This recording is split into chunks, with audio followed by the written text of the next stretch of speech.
કોંગ્રેસના ધારાસભ્ય સીજે ચાવડાએ રાજીનામું આપ્યું છે। આમ કોંગ્રેસને વધુ એક ધારાસભ્યએ રામ કર્યા છે।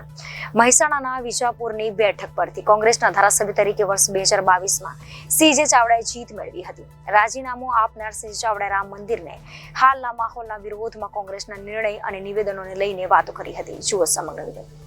લોકસભાની સામાન્ય ચૂંટણીઓ પહેલા વધુ એક ઝટકો કોંગ્રેસને લાગ્યો છે। વર્ષ 2019ની લોકસભાની ચૂંટણી લડનાર સીજે ચાવડાએ હારનો સામનો કર્યો હતો। ત્યારબાદ વિજાપુર વિધાનસભા બેઠક પરથી સીજે ચાવડાએ કોંગ્રેસ ટિકિટ આપી હતી, જ્યાં જીત મેળવ્યા બાદ કોંગ્રેસને હવે 1 વર્ષ અને 1 મહિના બાદ સીજે ચાવડાએ રામ કરી દીધા છે।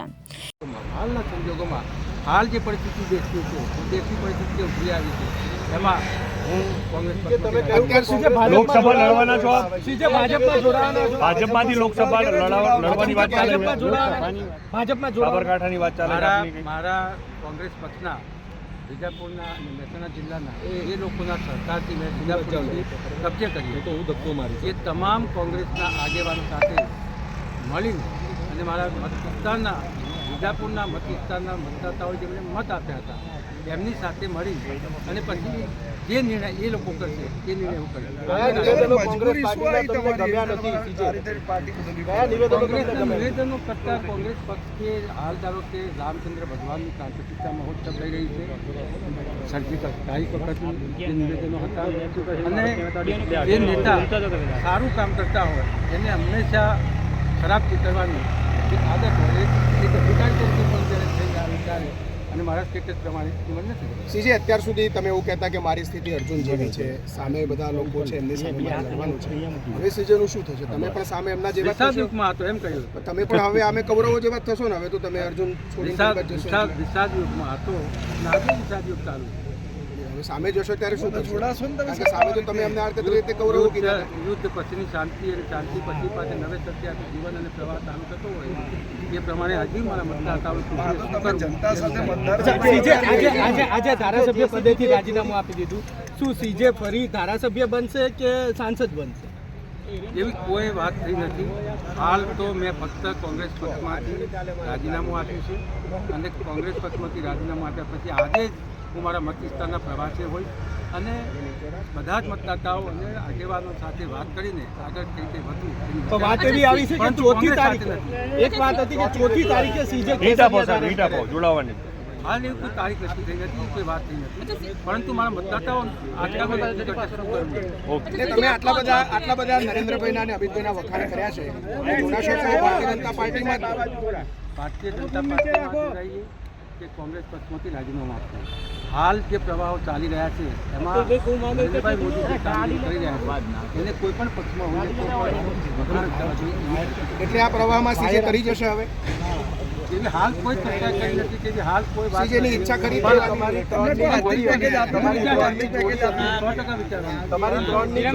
માટે ત્યાંથી સેટિંગ ચાલી રહ્યું છે, આવી અટકળો સાચી છે?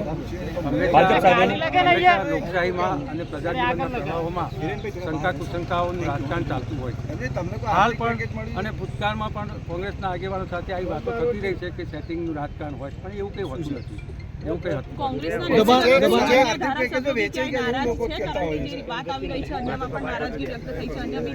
કોંગ્રેસના ઘણા દિગ્ગજ નેતાઓ ધારાસભ્ય હોય ન હોય અને કોંગ્રેસના ધારાસભ્ય પદે હોય એવા ઘણા નેતાઓ આ નિવેદનોથી અને ખાસ કરીને હાલ જે પ્રવાસ ચાલી રહ્યો છે એમાં કોંગ્રેસની નિવેદનો આપે છે નારાજ છે। ભાજપ લોકસભા ઓફર કરે તો લડશો સાહેબ? ભાજપ લોકસભા ઓફર કરે તો લડશો ખરા? ઈચ્છા કરે? દરેક વ્યક્તિ દરેક નેતાને પોતાના વિચારવા માટેની શક્તિ અલગ અલગ હોય છે અને પોતાના મત વિસ્તારના અલગ અલગ પ્રવાહો હોય છે, પોતાના મતદાતાઓનો પણ અલગ અલગ પ્રવાહ હોય છે, એટલે એ ચોક્કસ નારાજ હોય, પરંતુ એમને આવવું ના આવવું, રાજીનામું આપવું ના આપવું એમના વ્યક્તિગત। ડોક્ટર સીજે ચાવડા લોકસભા લડશે? ઓફરો થઈ છે એવું નથી। હંમેશા મારું રાજકારણ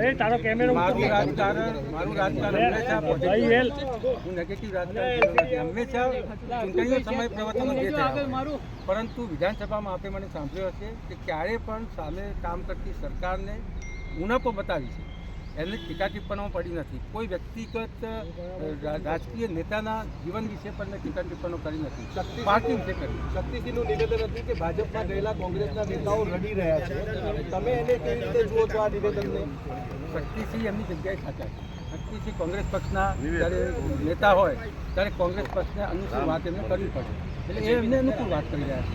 પરંતુ ભારતીય જનતા પક્ષમાં આવેલા નેતાઓ જ્યારે જ્યાં જેનો દુરુપયોગ કરવા જેવો લાગ્યો છે તો પાર્ટીએ કર્યો છે.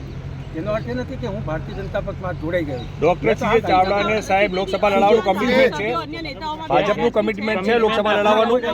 કોઈ કમિટમેન્ટ સીજે તમારા ખાસ ભાઈબંધ જ્યારે તમે સાથે જ મોટે ભાગે દેખાવ છો, બળદેવજી, એ પણ હાથ પકડીને તમે લઈ જશો? કોઈને લઈ જવા માટે કોઈ પ્રેશર નથી. એવું પ્રેશર હોત હું આજે જ લઈ ગયો હોત. એમને બધાને સૌને વિચારવાની સ્વતંત્ર વિચારવાની શક્તિઓ છે.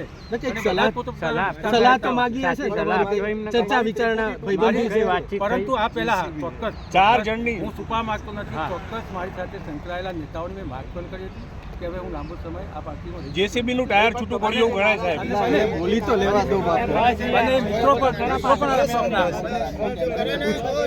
Reporter Hitesh Prajapati, Janadesh news, Surat.